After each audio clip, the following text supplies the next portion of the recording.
Naomi's voice cracked mid-note, that gorgeous, soaring E-flat she'd been holding for 6 bars, as her body lurched sideways. The microphone shrieked feedback across the room. Her knee hit the edge of the stage first, then her hip, and the sequined hem of her black dress tore as the bouncer dragged her like a piece of garbage toward the stairs. "Get off me," she screamed, clawing at the polished wood of the stage. "What are you doing?" 300 people in the Orchid Lounge watched. Nobody moved. The ice in their glasses didn't even clink. Victor Zook, 6'4", 240 pounds, a slab of Eastern European muscle in a black suit, gripped her arm now, wrenching her upright. His breath hit her face, cigarettes and cheap mint. "You're done, sweetheart. You don't belong up here. I was hired to sing. I have a contract." "Yeah." He shoved her toward the side exit, past the velvet curtain, where the hallway smelled like industrial cleaner and sweat. "Funny. Management says different. Says some girl walked in off the street thinking she could audition. That's a lie. Talk to Mr. Kwon. He booked me 3 weeks ago." Victor slammed her against the wall.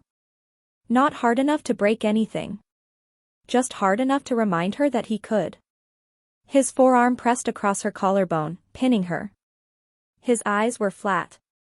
Bored, even. Like this was Tuesday. "Mr. Kwon isn't here tonight," he said slowly. "And the new floor manager, Ms. Shin, says she's never heard of you.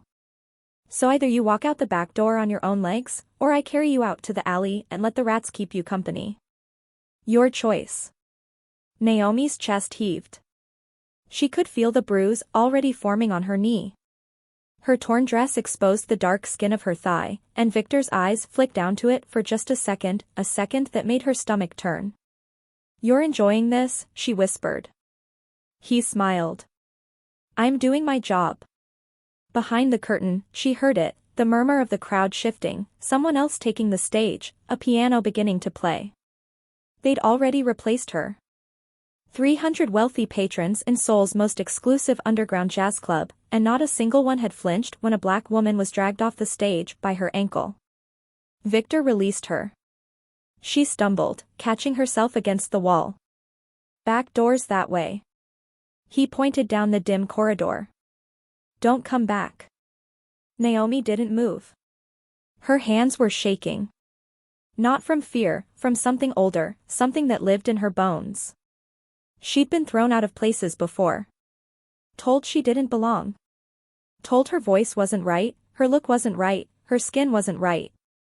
But she was 31 years old now, and she crossed an ocean to escape that feeling, and here it was again, wearing a different suit in a different country, speaking a different language, but saying the exact same thing. "You are nothing." She picked up her torn hem. She straightened her spine. She looked Victor dead in the eyes and said, very quietly, "You have no idea what you've just done." He laughed. Actually laughed. "Threatening me? That's cute." She didn't respond. She turned and walked down the corridor, her heels clicking against concrete, and she pushed open the heavy metal door and stepped into the alley. Seoul at midnight. Neon reflections in puddles. The bass from the club vibrating through the walls. A stray cat watching her from behind a dumpster. Naomi leaned against the wall and pressed her hands to her face and tried not to cry. Not because she was weak. Because she was exhausted. Because she'd moved to South Korea 4 years ago with nothing but 2 suitcases and a voice, and she'd built something, note by note, gig by gig, and it could all be dismantled in 30 seconds by a man who didn't even know her name. Her phone buzzed in the small clutch she'd somehow kept hold of. A text. From him. "Jun-seo, how's the show going? I'll be there by midnight. Save me the back booth." She stared at the message. Her thumb hovered. She could tell him. She could tell him everything, the hand on her ankle, the wall against her back, the way Victor's eyes had crawled over her body. She could tell him, and within the hour, things would happen. Things that couldn't be undone. Naomi had known Kwon Jun-seo for 2 years. She'd loved him for 18 months. And for most of that time, she hadn't fully understood what he was. He'd told her he was in private equity. He had an office in Gangnam with glass walls and modern art. He wore tailored suits and drove a Mercedes and spoke 4 languages and cooked her kimchi jjigae on Sunday mornings while Coltrane played on the speaker. He was gentle. He was funny. He was the first man who'd ever listened to her sing with tears in his eyes and told her she was the most extraordinary thing he'd ever heard. It wasn't until 8 months ago that she'd learned the truth. Not from him, he'd never told her, never would have. She'd overheard a phone call. Late at night, his voice different, the tone of a man giving orders that would be obeyed without question. She'd looked into it quietly, carefully, the way you pull at a thread knowing it might unravel everything. Kwon Jun-seo was the underboss of the Baekho-pa, the White Tiger Syndicate. One of the most powerful organized crime families operating in Seoul, Busan, and across Southeast Asia. He controlled ports, nightclubs, construction contracts, and, she'd eventually realized, the very club she was now standing behind, the Orchid Lounge, which was a laundering front wrapped in velvet and saxophone music. She'd confronted him. He hadn't denied it. He'd sat across from her at the kitchen table and told her everything, the family legacy, the blood, the empire, and then he'd said, if you want to leave, I'll make sure you're safe.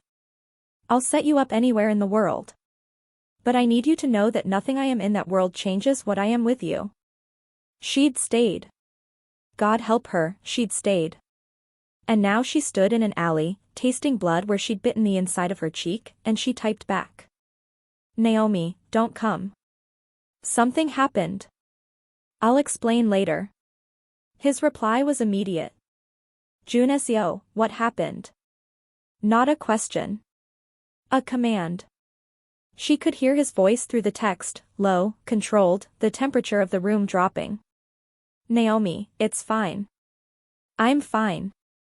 Just a misunderstanding with the new staff. Jun-seo, Naomi. What happened? She closed her eyes. Naomi, the bouncer pulled me off stage. Said I wasn't supposed to be performing. Got a little rough. I'm outside now. Silence. 30 seconds. A minute. Then. Jun-seo, don't move. The line went dead. And somewhere across Seoul, Naomi knew, a very dangerous man had just stood up from whatever table he'd been sitting at, and the people around him had seen something shift in his face, and they had looked away, because they knew what that expression meant. She slid down the wall until she was sitting on the wet concrete, and she pressed her phone against her chest, and she whispered to no one. What have I done? That's how long it took. Naomi had counted every one of them, sitting in that alley, her torn dress sticking to the damp ground, the soul cold biting through the thin fabric. She'd almost convinced herself to just go home. To take a taxi to her apartment in Itaewon, run a bath, pour wine, let it go. She almost stood up twice. But then the black Hyundai Genesis pulled into the alley, silent as a coffin on wheels, and 2 men stepped out before it fully stopped. She recognized Daeho first, Jun-seo's right hand, a compact man with a boyish face that belied the fact that he'd once, according to whispered stories she wished she'd never heard, put a man's hand in a car door and slammed it 7 times over a gambling debt. He was carrying a long wool coat, which he draped over her shoulders without a word, helping her to her feet with surprising gentleness. He's coming, Daeho said softly. Separately. He wanted us here first. Daeho, I don't want. I know. His eyes were kind. That was the thing people didn't understand about these men. They were capable of terrible things. They were also capable of enormous tenderness. But it's too late for that. The second car arrived 4 minutes later. A black Benz. Jun-seo stepped out alone.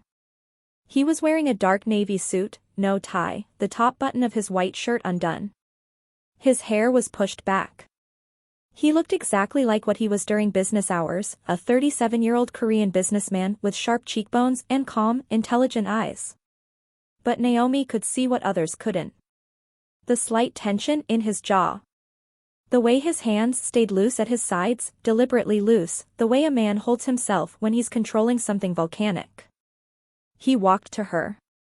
He didn't run. He stopped 6 inches away and lifted his hand to her face, turning it gently toward the alley light. Studying her. Looking for damage. Your knee, he said. She looked down. Blood had seeped through the torn fabric. She hadn't even felt it. It's a scrape. Jun-seo, listen to me. Who? One word. Spoken so quietly she almost missed it. A bouncer. Victor something, tall, Eastern European. But I need you to listen. I don't want this to become a thing. The new floor manager, some woman named Shin, she's the one who. Shin Mi-young. His voice was flat. She was hired last week. I wasn't consulted. What do you mean you weren't consulted? It's your club. On paper, it belongs to a holding company. Day-to-day is managed by the Orchid's board. The board answers to my uncle. He paused. Something complicated moved behind his eyes. My uncle has been making moves for 6 months. Reassigning my people. Installing his own. This wasn't about you, Naomi. Not really. She stared at him. A man dragged me off a stage by my ankle and you're telling me it wasn't about me? I'm telling you it was about me. You were the message. He touched the bruise forming on her collarbone, where Victor's forearm had pressed. His fingers were feather-light. His expression was not. They wanted me to know they could reach you. The alley suddenly felt colder. Jun-seo, your uncle? You've barely mentioned him. Kwon Tae-jun. My father's older brother. He was passed over for leadership when my father died because the council chose me. He's never accepted it. Jun-seo turned and looked at the back door of the Orchid Lounge. For 3 years he's been patient. Building alliances. Whispering to the other families that I'm too young, too Western, too soft. He looked back at her. Too distracted by a foreigner. The word landed like a slap. Not because he'd said it with malice, he hadn't. But because she understood now what she represented in this world. A vulnerability. A weakness they could exploit. I should go, she whispered. I should leave Korea. I'm putting you in danger. No. He said it firmly, closing the distance. His hands framed her face. You are not the problem. You are the only thing in my life that is not a problem. Do you understand me? She searched his eyes. She found what she always found there, a man who meant what he said with a ferocity that frightened her. What are you going to do? She asked. He didn't answer immediately. He kissed her forehead. Then he stepped back and buttoned his jacket, and the transformation was so complete, so instantaneous, that Naomi felt she was watching a mask slide into place. The lover was gone. The boss was here. Daeho, he said without turning. Take her home. Stay with her until I call. Jun-seo. The Orchid Lounge has 300 guests inside right now, he continued, his voice carrying the weight of calculation. I want to know every name.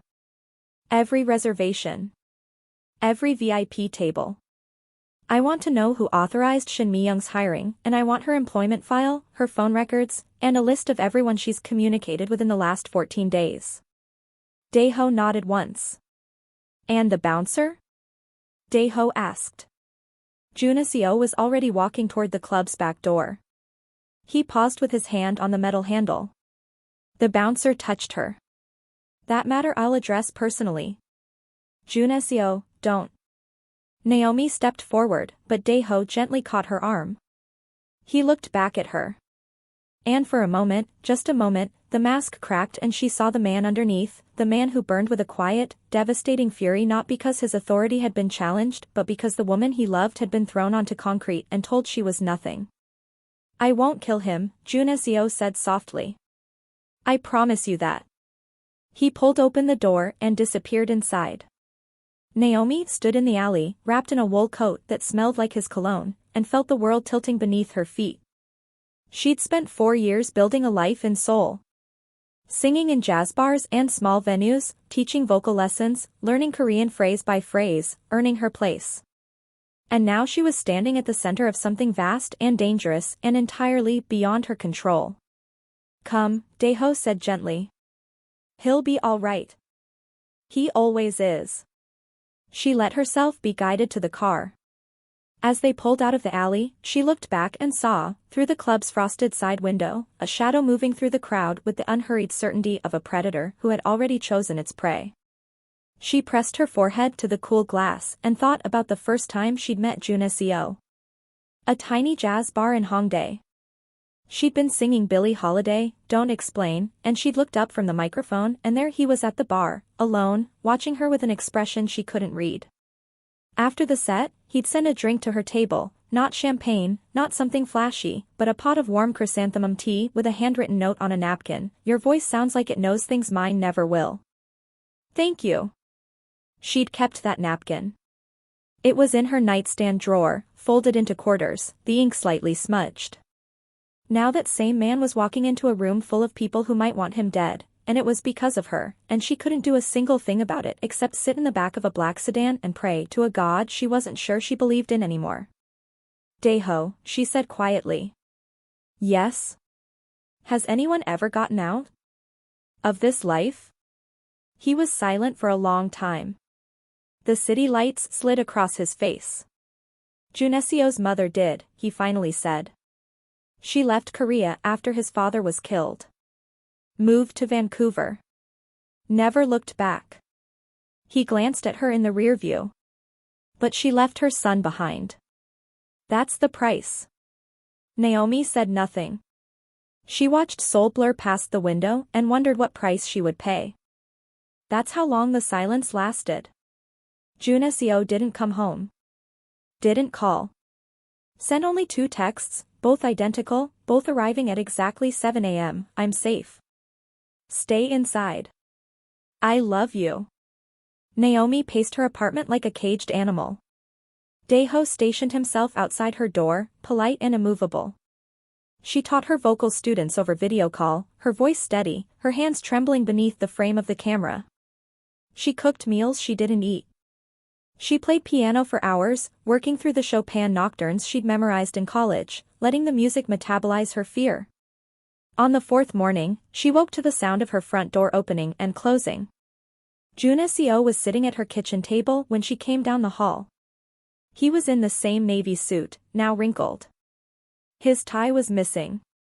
There was a bruise along the line of his jaw, barely visible beneath the stubble that had grown in. He was drinking a glass of water and staring at nothing. "Jun-seo." He looked up. The exhaustion in his eyes was something she'd never seen before. She went to him, knelt beside the chair, took the glass from his hand and set it on the table. She held his hands in hers. They were cold. "Tell me," she said. He was quiet for a moment. Then, in a voice stripped of all performance, "My uncle made his move. Not just the club. He went to the Council of Families. Demanded a vote of no confidence. Accused me of mismanaging Baekho-pa assets, of letting personal attachments compromise operations." He paused. "He used you. Specifically. Presented photographs of us together. Argued that my relationship with an American woman, a Black American woman, proved I had abandoned Korean tradition and was unfit to lead." Naomi's grip tightened on his hands. "And what did the council say?" "They gave me 72 hours to respond. That's why you've been gone. I spent the last 3 days visiting every family head personally. Alone, without guards, which is either a sign of enormous respect or suicidal stupidity, depending on who you ask." A ghost of a smile. "I reminded them who I am. Not who my father was. Who I am. What I've built. The port contracts, the construction deals, the tech investments that have tripled their revenue. I showed them numbers that made my uncle's accusations look like jealousy, which is exactly what they are. And the vote happens tonight. At the Houndy estate in Busan." He turned his hands over, interlacing his fingers with hers. "I think I have the votes. But I can't be sure. Naomi studied his face. What happens if you lose? The silence was its own answer. Then I need to be there, she said. Absolutely not. Jun-seo. She stood, and the steel in her voice surprised them both. Your uncle used me as a weapon against you. He pointed at me and said I'm the reason you're weak. If I hide in this apartment while you fight for your life, I prove him right. You don't understand what these men are. I understand exactly what they are. I've been understanding it for 8 months. And I've stayed. I chose to stay. She cupped his bruised jaw. Let me stand beside you. Let them see what I am. He looked at her the way he'd looked at her that first night in Hongdae. Like she was singing a song he'd never heard before. They won't accept you. I'm not asking them to accept me. I'm asking them to see me. There's a difference. He closed his eyes. When he opened them, something had shifted, something fundamental, tectonic. All right, he said. But we do this my way. They flew to Busan that afternoon on a private charter. Naomi spent the flight in silence, watching the Korean peninsula unfurl beneath the clouds, green mountains, silver rivers, the sprawl of cities giving way to coastline.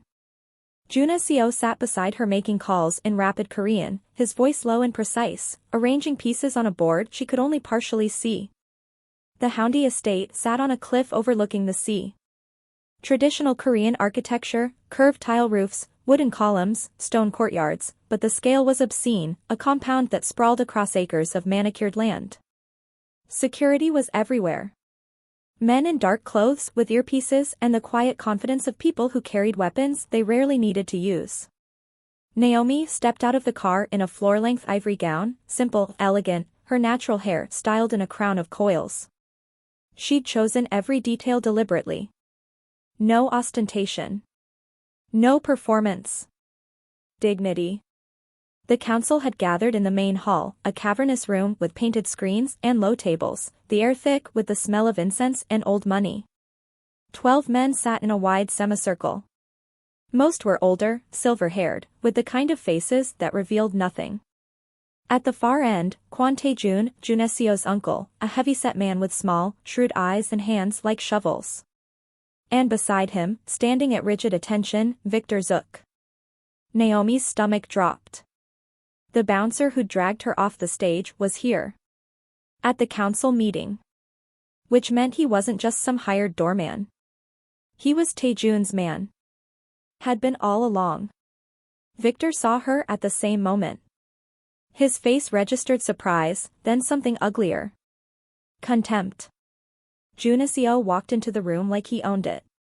Which, in many ways, he did. He took his place at the center of the semicircle and gestured for Naomi to sit behind him, which she did, settling onto a silk cushion with her hands folded in her lap and her spine straight as a blade. Tae-jun spoke first. His Korean was gruff, northern accented. Naomi understood enough to follow. You bring her here? To a council session? This is precisely what I've been saying. Uncle. Jun-seo's voice cut clean. You've had your say to each of these men individually. You've circulated your accusations. You've poisoned what you could. Now it's my turn. He stood. He addressed the room with the calm of a man who had rehearsed nothing because he needed to rehearse nothing. Kwon Tae-jun believes I am weak because I love a woman who wasn't born in this country. He believes that tradition means insularity. That power means rigidity. That leadership means ruling exactly as it was ruled 50 years ago, when the world was smaller and our enemies were fewer. He let the silence breathe. I believe tradition means adapting. It means being strong enough to evolve. Every man in this room has done business with foreigners. Has partnerships that cross borders. Has children studying in New York, London, Sydney. The world has changed. The question is whether Baekho-pa changes with it, or collapses under the weight of its own stubbornness. He produced a tablet. Handed it to the nearest family head. Those are the financials. 3 years of my leadership. Revenue up 47%. Exposure down. 0 federal investigations. 0 arrests in the inner circle. Compare that to the 5 years before I took over, when my uncle was managing operations and we lost 14 men to prosecution and 2 to assassination. The tablet moved from hand to hand. Faces remained unreadable, but Naomi watched the eyes. She'd spent her life reading audiences. The energy was shifting. Taejun stood abruptly. Numbers can be fabricated. Character cannot. And his character, he pointed at Naomi without looking at her, is written in who he keeps. Jun-seo didn't flinch. Then look at her. Every eye in the room turned to Naomi. Her heart was a war drum. But she didn't drop her gaze. Jun-seo held leadership of the Baekho-pa by a margin that wasn't even close. The council members filed out with nods and murmured words, some pausing to bow slightly in Naomi's direction, a gesture of acknowledgement that cost them nothing but meant everything. Taejun remained seated. His face was the color of ash. Victor stood behind him, arms crossed, jaw working like he was grinding glass between his teeth. The hall emptied until only 5 people remained, Jun-seo, Naomi, Daeho by the door, and the uncle and his enforcer. Jun-seo didn't sit. He stood in the center of the room, hands in his pockets, regarding his uncle the way you might regard a broken piece of furniture, with sadness, not anger. You could have come to me, Jun-seo said quietly. If you felt overlooked. If you felt the council was wrong to choose me. You could have talked to me. Taejun's lip curled. Talk. That's all your generation does. Talk. Negotiate. Accommodate. He spat the last word. Your father would be ashamed. My father is dead. And he's dead because he ruled the way you wanted me to rule, with force, without flexibility, making enemies faster than he could count them. I learned from that. You learned nothing. Taejun stood, and despite his age, there was a menace to him, a gravity. This isn't over, nephew. The council can be persuaded again. And next time. There won't be a next time. Jun-seo's voice dropped into a register Naomi had never heard. The temperature of the room seemed to fall. I've been patient with you, uncle. For 3 years I've let you keep your territories, your businesses, your dignity. But you crossed a line. He looked at Victor. The bouncer stiffened. You sent this man to humiliate the woman I love. In my own club. You had her dragged from a stage, thrown against a wall, bruised and degraded, not because she'd done anything wrong, but because you wanted to send me a message. Jun-seo took a step toward his uncle. The message was received. Taejun said nothing. For the first time, something flickered behind his small eyes. Not fear. Not yet. But the dawning recognition that he had miscalculated badly. As of tonight, your territories in Incheon and Suwon are reassigned to the Park family. Your construction contracts are frozen. Your accounts in Macau are seized. Jun-seo listed each item with the precision of a surgeon describing incisions. You will retain your home, your personal savings, and your health. That last one is a gift from me to my father's memory. You wouldn't dare. It's already done. I made the arrangements before the vote. The council ratified them as part of the leadership confirmation. You'll find the documents waiting at your house. Taejun staggered. Not physically, he didn't move. But something inside him collapsed, and you could see it in the sudden hollowing of his face, the way his hands opened and closed at his sides. And him. Taejun gestured at Victor, and for the first time, his voice cracked, not with fear for himself, but with the recognition that he'd led his own man into a trap. What about him? Jun-seo turned to Victor. The bouncer was breathing hard now, his eyes darting between the door and Daeho, who stood against it with the relaxed posture of a man who'd blocked many doors. Victor Zook, Jun-seo said conversationally. Born in Odessa. Former military. Dishonorably discharged. Arrived in Seoul on a work visa that expired 2 years ago. Currently employed, or rather, formerly employed, as security at the Orchid Lounge. Victor said nothing. A vein throbbed in his neck. You put your hands on her. The room was so quiet Naomi could hear the sea through the walls. You dragged her off a stage in front of 300 people. You slammed her against a wall. You looked at her body while she couldn't move. And you enjoyed it. Victor's composure broke. I was following orders. Yes. And I'm sure that defense has worked out well for people historically. Jun-seo reached into his jacket. Victor flinched. But what came out wasn't a weapon, it was a phone. Jun-seo held it up, showing the screen. A video. Security footage, apparently from the Orchid Lounge, Victor grabbing Naomi's ankle, dragging her, slamming her against the wall.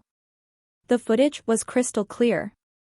This has been sent to the Korean Immigration Service, the Seoul Metropolitan Police, and, because I believe in thoroughness, the Ukrainian Embassy. Jun-seo pocketed the phone. You have roughly 12 hours before your visa situation becomes extremely uncomfortable. I'd suggest the airport. Victor's face went white. He looked at Taejun for help. Taejun looked at the floor. I'd also suggest, Jun-seo added softly, stepping close enough that Victor had to look up slightly to meet his eyes, that wherever you land, you remember her face. And you remember that the next man who touches her won't be dealt with through legal channels. Am I clear? Victor swallowed. His Adam's apple bobbed like a drowning man's hand. He nodded once. Then go. Victor went. He moved around Daeho, who stepped aside with an almost courteous gesture, and disappeared down the corridor. His footsteps echoed, faster and faster, until they were gone. Taejun stood alone in the hall. He looked at his nephew. He looked at Naomi. And something strange happened, his face softened. Not into kindness. Into something more complicated. Into the expression of a man who has just realized that the world has moved beyond him and will not be coming back. She must be remarkable, he said hoarsely, for you to burn everything for her. I didn't burn anything, uncle. I pruned. Jun-seo held his gaze. Go home. Live quietly. And if you ever speak her name again, in any context, to anyone, there won't be a second conversation. Taejun gathered himself, pulled his jacket straight, lifted his chin, and walked out with whatever dignity he had left. Which was, Naomi thought, more than he deserved. The door closed. The hall was empty except for the two of them and the incense smoke curling through shafts of late evening light. Jun-seo stood with his back to her for a long moment. Then his shoulders dropped. The performance was over. The mask dissolved. He turned around and she saw it, his eyes were wet. I'm sorry, he said. His voice splintered. I'm sorry you were pulled into this. I'm sorry you were hurt. I'm sorry that loving me means. She was on her feet, crossing the room, and she took his face in her hands and stopped the words with her mouth. She kissed him and tasted salt and exhaustion and the particular grief of a man who carried a world he hadn't asked for. When she pulled back, his forehead rested against hers. Naomi. Sing something. She almost laughed. Here. Now. This room has the acoustics of a cathedral. And I've had a very long week. She did laugh then. And it felt like the first real breath she'd taken in days. She looked back at 12 of the most dangerous men in South Korea, and she let them see exactly what she was, a woman who had crossed the world alone, who had built something from nothing, who had been dragged off a stage by her ankle and had gotten back up, and who was sitting in this room not because she was naive but because she chose to be here. She said nothing. She didn't need to. Presence, she had learned long ago, was louder than any speech. The vote was called. She stepped back. She looked at the painted screens, the wooden beams high overhead, the fading light painting everything in amber and rose.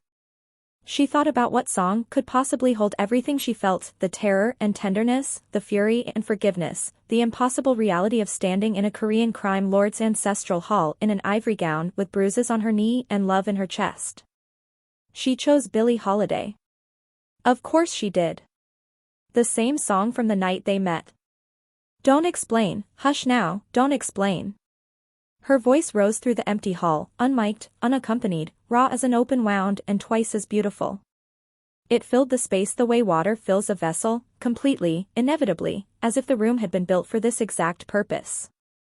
The notes bounced off ancient wood and painted silk and found frequencies that made the air itself vibrate. Jun-seo sat on the floor, cross-legged, looking up at her. Daeho, still by the door, closed his eyes and turned his head slightly, the way people do when they're trying to hide that something has moved them. She sang the whole song. Every verse. And when the last note faded, it didn't disappear, it lingered, suspended in the incense smoke, refusing to die. Silence. Then Jun-seo said, I'm going to rebuild the Orchid Lounge. New management. New staff. And you're going to headline. Not as a favor. Not because of me. Because there is no one better. She wiped her eyes with the back of her hand. And if someone tries to drag me off the stage again? He looked at her with absolute certainty. Then heaven help them. She sat beside him on the floor of that ancient hall, and he put his arm around her, and they watched the last light leave the room together. Outside, the Korean sea threw itself against the cliffs in endless, patient repetition. Inside, two people who had no business finding each other held on anyway, against tradition, against logic, against the grinding machinery of a world that wanted them apart. And somewhere over the water, the night birds were calling, and if you listened closely, really closely, their song sounded almost like applause.